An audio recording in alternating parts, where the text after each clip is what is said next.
first, let's get the latest on the Florida recount situation. I'm joined now by Florida Congressman Matt Gaetz, who's really taken the lead on this for the Republicans. He's in Jacksonville tonight.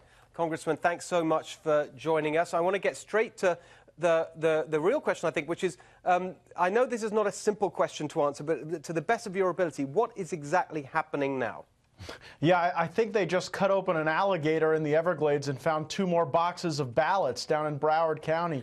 I kid with you, Steve, but we're finally done with the counting and on to the recounting. The good news is that in the governor's race, Ron DeSantis leads by a margin that well exceeds any opportunity for fraud. But what we see is really a new strategy from the resistance. First, they showed up at our town hall meetings, tried to disrupt us. We passed tax cuts anyway.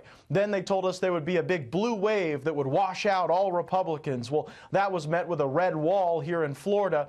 And now we see that Democrats are trying to steal the elections, that they can't win fairly at the ballot box at the Democratic Party here in Florida. In fact, they've even held training sessions about how to perfect ballots and interpret ballots in a way that benefits Democrats. We want every legal vote to be counted, but frankly, with what we've seen out of the supervisors of elections in Broward and Palm Beach counties, I have very little confidence in their ability to effectively and legitimately lead the recount effort.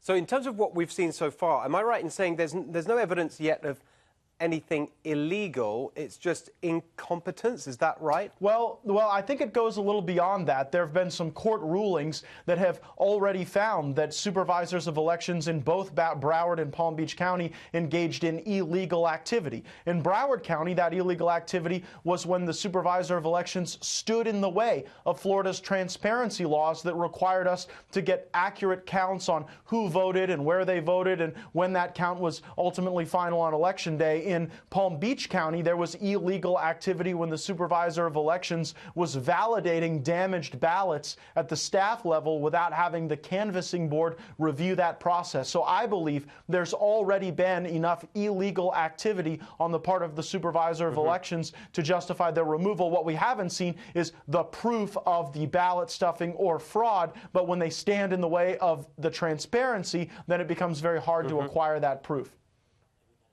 Okay, so last question to you. What do you think, what would you like to see happen next? Where does this go?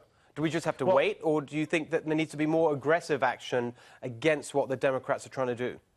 Well, because a hand recount will soon occur in the United States Senate race, I believe that Governor Scott needs to immediately suspend the 2 supervisors of elections that were unable to do their job and who have already found to have violated court orders. That would allow us to have a nonpartisan, fully transparent process that the people of Florida could have confidence in, Steve. Congressman, thank you so much for that. Thanks for staying on this. See you soon. If there's an update, we'd love to get you back to talk about it. Thank you, Steve. I'll be back.